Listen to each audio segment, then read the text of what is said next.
Hi, this is Eric Martin with Board Game Geek News. I'm here with Uwe Eichert from Academy Games, looking at something forthcoming in the future, Conflict of Heroes Solo Expansion. And this is specifically for Awakening the Bear. This is for Awakening the Bear, and we've been working on it now with John Butterfield, Gunta, and myself for the last 2.5 years.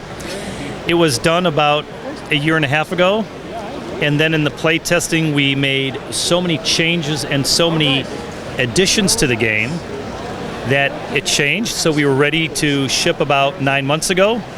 And then Gunta came in and said, Dad, Gunta's finishing off his master's in biomechanical engineering, specializing in DNA structure building. They make microscopic DNA mechanisms, really cool.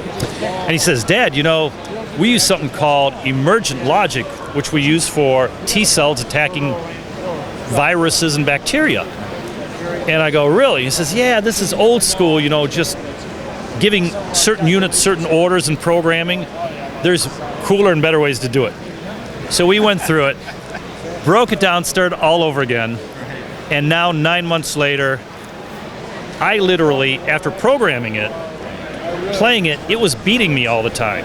So I've changed my gameplay because the AI is just so Scheißdreck, wie sagt man es auf Englisch? Vorsichtig. It's foreseeing, and it really reacts like a really mean playing human player. So this will be ready. It's for pre-order. Show a little closer. That's a guy not smoking a tobacco. Hey, you buy now. You buy. You can buy 3 games and get off. Anyway. It's on pre-order. And what is so nice, people who've played Conflict of Heroes before, there's no more action points. What is it with you and the camera?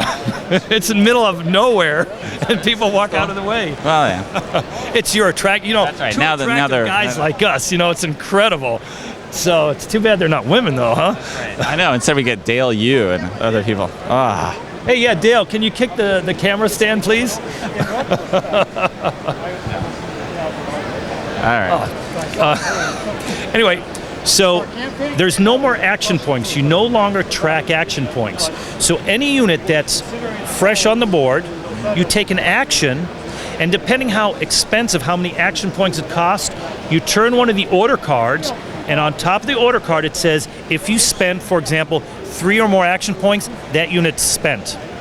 And the probabilities in the card is the same as the probabilities in a normal game. But there's enough fluctuation that it's no longer a bean counting thing. Now it's always, the probability is, yeah, you should be able to fire again or should be able to move again, but you never know. So, and there's no more tracking. It's just so much simpler and easier. So this is really interesting, of course, that your son's college education for something completely different comes around for this. It is. You know, it is really neat, and I'm actually learning a lot. So the only problem is he just doesn't want to graduate. Now he's working on his doctorate thesis, so it's like... You got to publish this first. Don't let him change anything else. Yeah, this will pay for his college, for 3 days. And then the last thing I'd like to mention...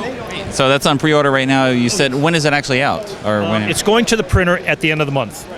End of June? End of June, so I'm looking at to be shipping end of August. So maybe by Gen Con, but definitely by Essen. Excellent. Thanks for the overview. Thank you.